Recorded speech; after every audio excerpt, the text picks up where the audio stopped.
Learn why Iowa City's newest city council member is making international headlines. Plus, new changes to how rental permits will be granted for single-family homes and duplexes. And we refresh your memory on what to do during a snow emergency. Lastly, get a lesson in etiquette when biking on Iowa City's trail systems. And it all starts right now on this edition of Iowa City in Focus.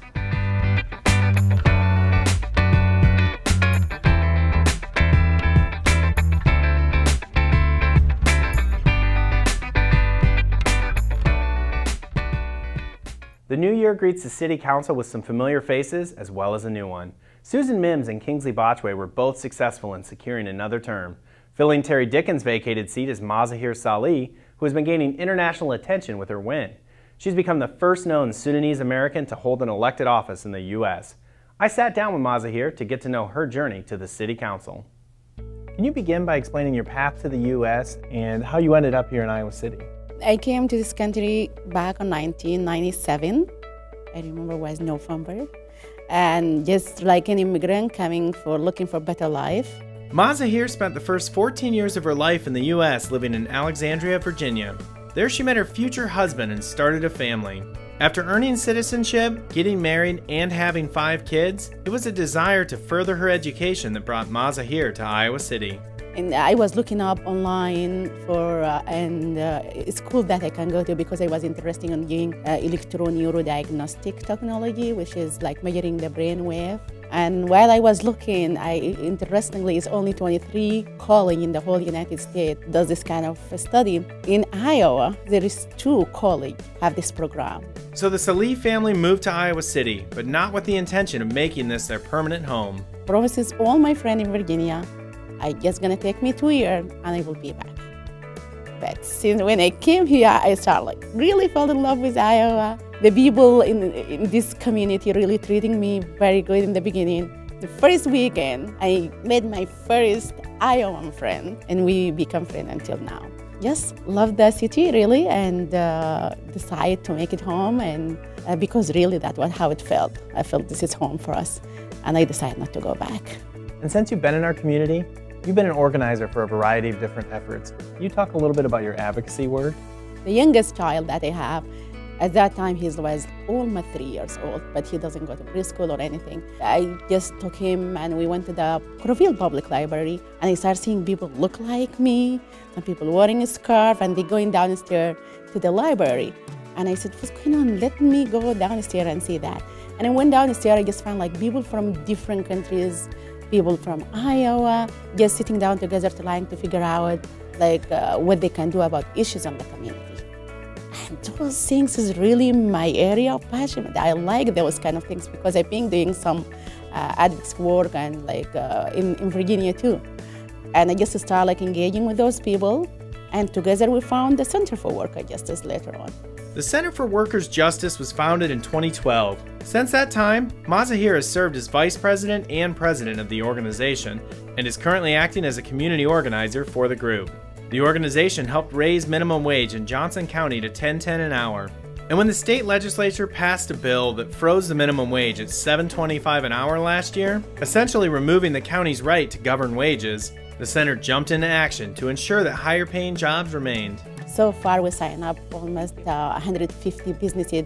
They committed voluntarily to keep paying their employees, current employees and future employees, the county minimum wage $10.10, which make me feel we are in the right community and this is good people and those businesses are moving this community forward together.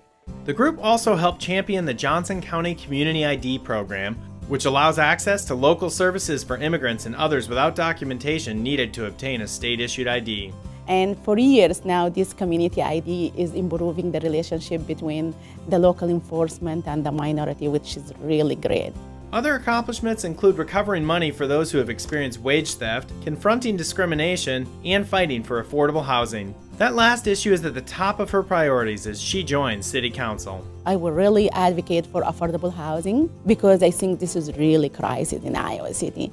And it's my own crisis. Like 3 years ago, I was looking for the house that I live in right now. It took me months of searches to find that house and it's not affordable. There is many people here pay more than 50% of their income just toward rent or mortgage and utilities. We need to do something about that. Mazahir says another goal is to create economic development for all, with a focus on livable wages and new job opportunities. In order to do that, she says the city must improve another service. Transportation. You know, transportation is really a big deal for students, for elderly people, for low-wage workers. For just by speaking to all those people, I find out we need to strengthen our transportation system. We need to have transportation on Sundays. And after also 8 o'clock, some area doesn't have transportation. Second shift people, they complaining because they cannot get to work. Since you were elected, you've become a bit of an international celebrity. We've recorded some forums and some programs that you were in that have been viewed worldwide, especially in Sudan. You just got back from a trip there. What was it like with your newfound celebrity? You know, to tell you the truth, from the beginning when I announced to run for city council, I was not at all have any idea this will grab national attention at all. But after I won and I found out I will be the first Sudanese-Americans to get elected in an office in the whole United States, that shocked me as much as it surprised me and made me excited, really.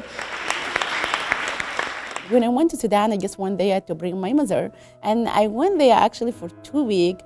They made me stay 3 weeks because there is many demand from many local people, like local TVs. They want me to come and talk about this experience. You're in high demand. Yeah, and it's really people are very excited. They make me feel this is really big deal. I wasn't feel that a lot, you know. I know that I'm passionate about it. I need to be one of the people who can make a change in this city, and that's all, like here. But now other people are looking at me doing this. This is really a big responsibility. Well, that kind of passion and engagement is what makes our community great. Exactly, yeah. Mazahir, thanks so much for taking the time to talk with me, and best of luck with your work on the City Council. Thank you so much. Looking forward to serve this awesome community and just to make it work for everyone, regardless where they born in this country or they just travel half of the globe like me to be in Iowa City.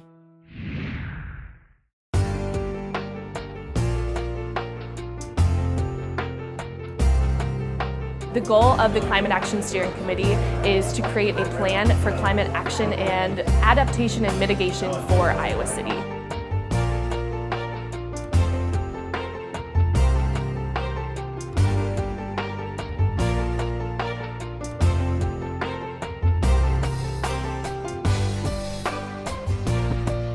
Tonight was a way for the community to participate and let their voices be heard about what they think is important in regards to climate action for Iowa City and what they think that they can do in regards to climate action for Iowa City.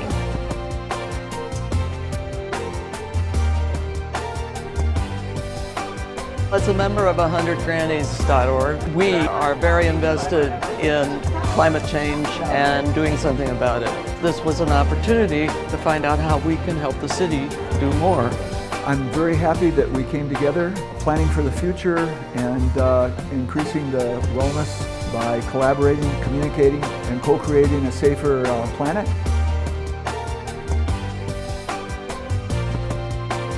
We were astounded by the amount of people that came, the amount of participation. Iowa City is headed in the right direction with this plan, and that we will be able to implement this plan because of the amount of community participation. I think we're going to do wonderful things. Overall, this looks like a good start, and we need to get with it.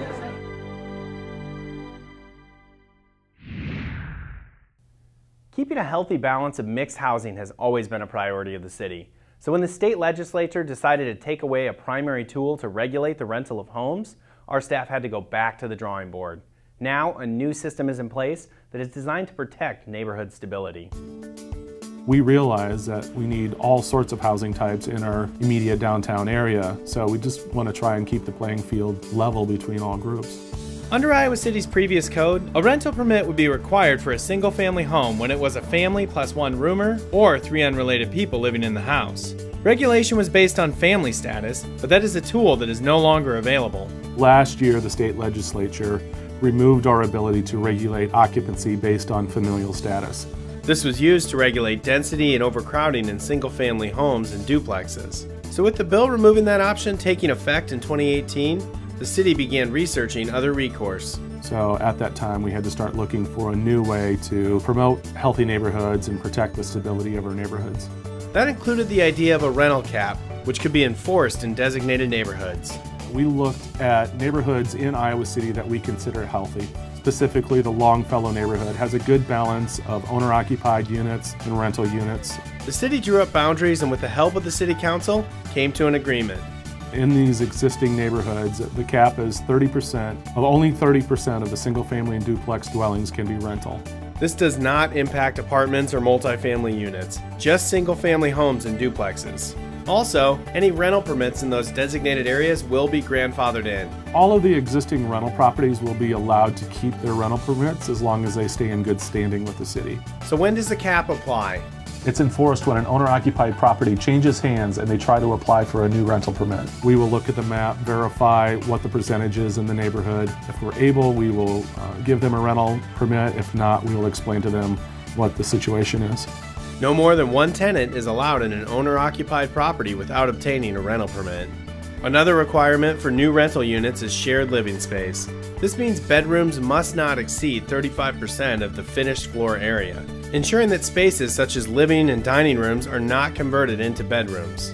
It protects the integrity of these single-family homes. Another new aspect to rental requirements is a good neighbor policy. There's certain expectations that we have of our residents when they're living in our single-family neighborhoods. So if you're seeing problems at a rental property related to tenants not shoveling the sidewalk or not mowing the grass or there's trash around the property, with multiple complaints, we'll be making contact with the tenants and landlords and explaining to them what the expectations are.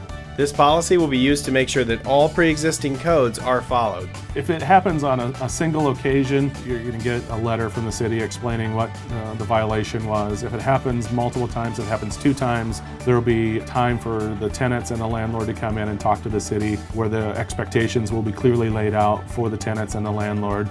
Failure of the tenants and landlord to stop the infraction from repeating could result in serious ramifications to the rental permit. Further violations, there will be an expectation that there's a property maintenance program put in place to make sure that those nuisances are mitigated in the future. If the problem persists, that permit could be revoked. So it's important for both renters and landlords to understand this policy. There will also be some zoning changes, most notably a restriction on paving in backyards. This is to address a growing trend of transforming backyards into parking lots. The idea is that there needs to be a balance on the property. And yes, parking is a concern, but you also want to have green space and open space where the residents of the property can be outside. So before adding parking to the rear yard, the homeowner must first submit plans to zoning for approval. With University of Iowa students making up a majority of the renters, the city is aware of the need for affordable housing. The research data showed that the city has cleared way for nearly 3,000 apartment bedrooms that were recently made available or are under construction. This support for additional housing will continue to be a focus for city leaders. So while there's a cap on single family and duplex rentals, it's not a limit on rental properties, it's just a limit on single family and duplex. There's over 1,000 rental units in multifamily that's coming available in the next year. The city will carefully monitor and regularly revisit this new ordinance. And by working together, we can continue to maintain diverse housing while protecting the stability of our neighborhoods.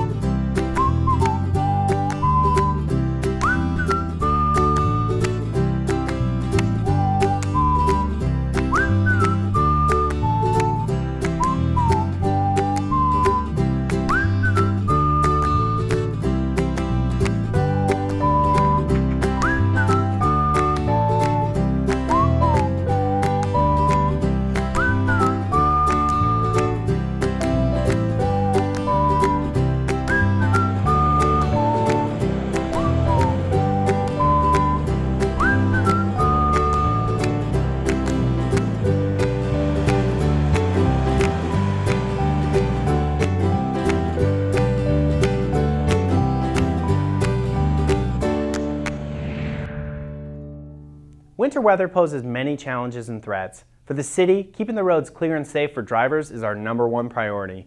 In order to do that, it's crucial that the public be aware of the rules that are put in place when a snow emergency is declared.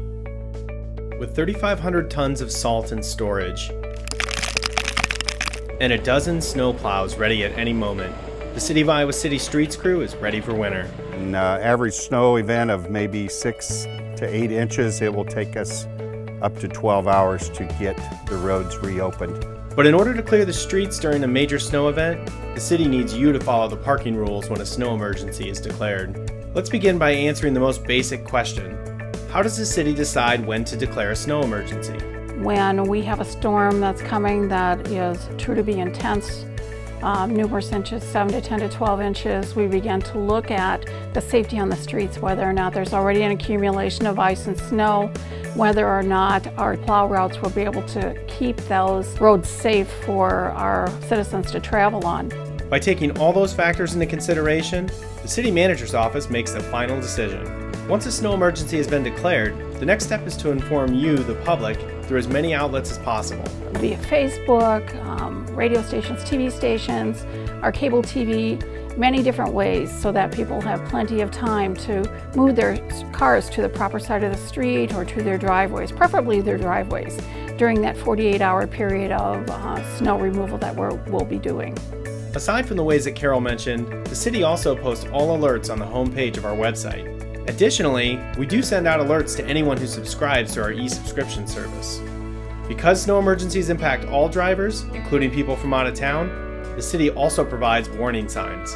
At the 12 entrances to the city, we have drop-down signs that you don't even notice they're there until we have a snow emergency, and it tells you where to go for information.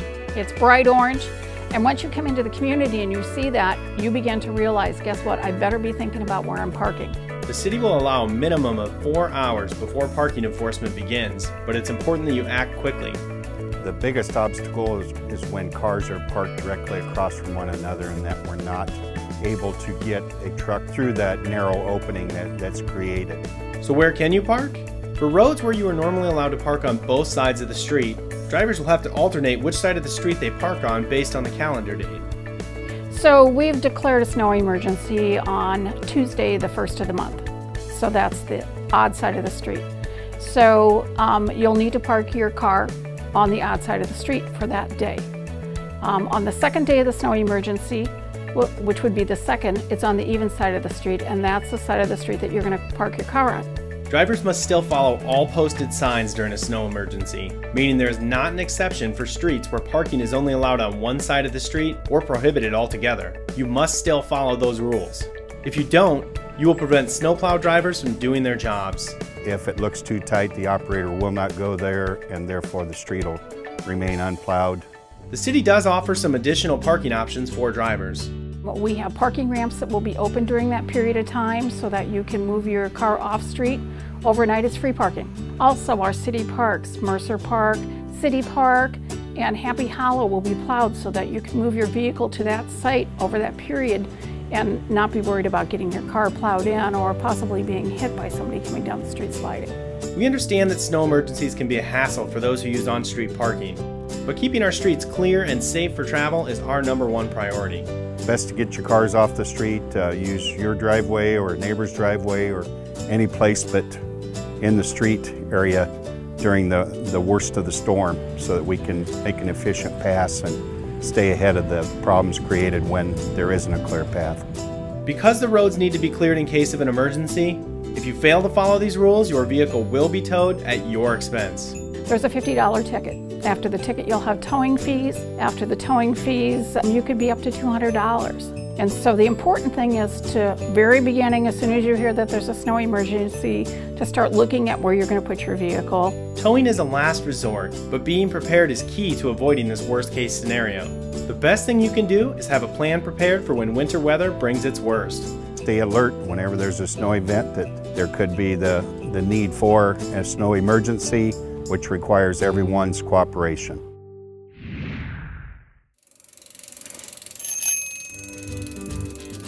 Iowa City has a lot of great outdoor space, a lot of trails that we would like people to be out using all year round. Unless otherwise marked, trails are open to everyone, pedestrians, bicyclists, and all users at the same time. When walking or biking on a trail, you should remain on the right side unless you are in the process of passing someone. Always pass on the left and alert those you intend to pass by ringing your bell or simply saying, "on your left," as you approach. Bicyclists should ride at a reasonable speed and yield to slower and oncoming traffic. If riding or walking in a group, use no more than half the trail.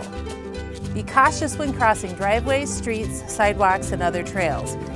And don't forget to obey all traffic signals and signs. Be courteous, share the trails, be safe. Next time on Iowa City in Focus, we'll take a look at a big grant the Iowa City Police Department is getting to combat domestic assault, sexual violence, and stalking. And let us know what topics you would like to see covered in future shows. Email us at info@citychannel4.com or reach out to us on Facebook by liking the City of Iowa City government page. Tune back in next month for another edition of Iowa City in Focus.